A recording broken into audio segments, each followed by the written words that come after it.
Right, as we look ahead to the 1st of September, the implementation of the TwoPot retirement system, we continue to engage different stakeholders with the aim to inform the public about the execution of this retirement reform, its advantages for savings withdrawal and the associated implications. We're joined now by Group CEO of Busha Investment Group, Joseph Busha, who joins us now for more. A very good evening to you. Thank you so much for your time. I mean, there's a lot has been said and a lot of discussions around what will happen come the 1st of September, but there are still some grey areas and misconceptions about how this structure will work. Perhaps talk to us about what exactly the retirement system aims to achieve and in what form. Good evening to you, Ms. Toll, and the viewers. Certainly, I think this has been a discussion for a good two years. I think it has been a discussion, and I think that discussion hasn't really ended, as you put it. There's still a little bit of grey areas in there, a little bit of anxiety, in terms of people trying to understand what are the implications, what is the cost. So the TwoPot retirement system really is in two ways, where a member's retirement fund is split into two.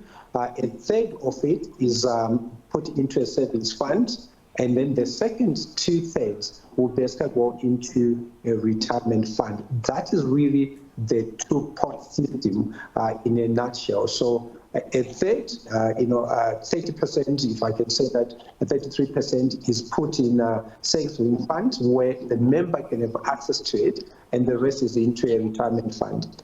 Now, you then basically said, well, what are the implications and what informed this decision? But also we need to be able to say at effective death, what happened? How we put this savings fund. So 10% of the retirement at the effective death is basically then put into this, but it's limited to a maximum of 30,000 rand, which will be put into the city capital rather. And what that means also, members will be limited to one withdrawal per year. So that is really the structure of this. Now, what is the problem? What informs National Treasury, to come up with this system? The two issues really was to help members or families, the society at large, with a reduction of poverty levels in terms of financial distress. That's really, I think, what informed National Treasury, to come up with this as a solution to solve, the financial distress and challenges people are facing in the country.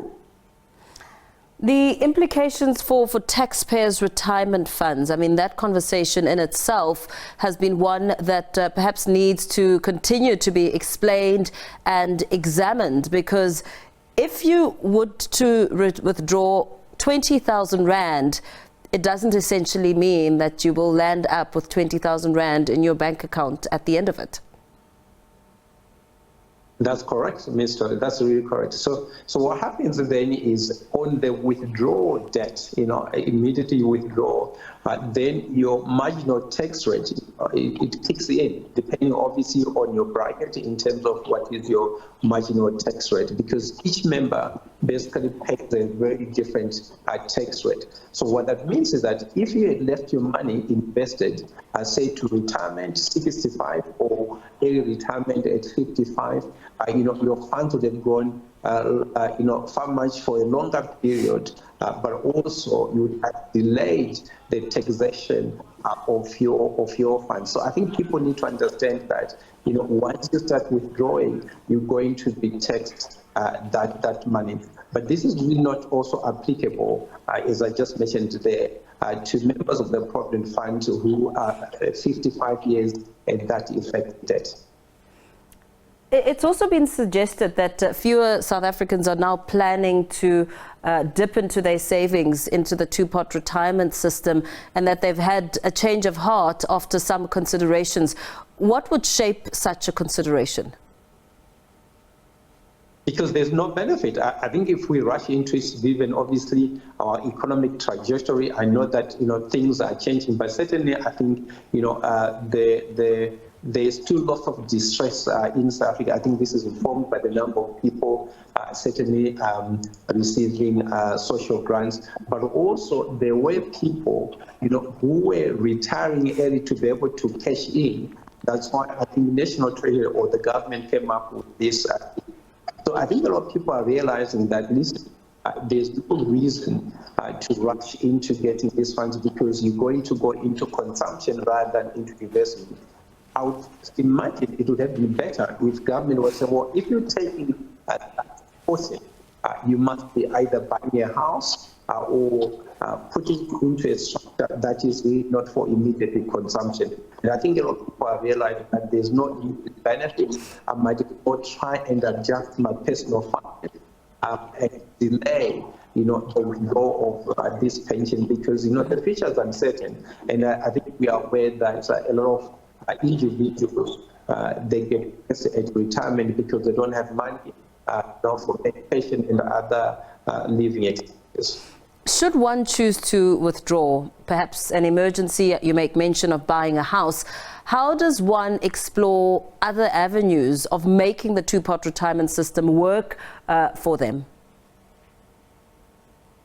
I think for me, there's no emergence. I think if we plan properly, the emergence only is really death.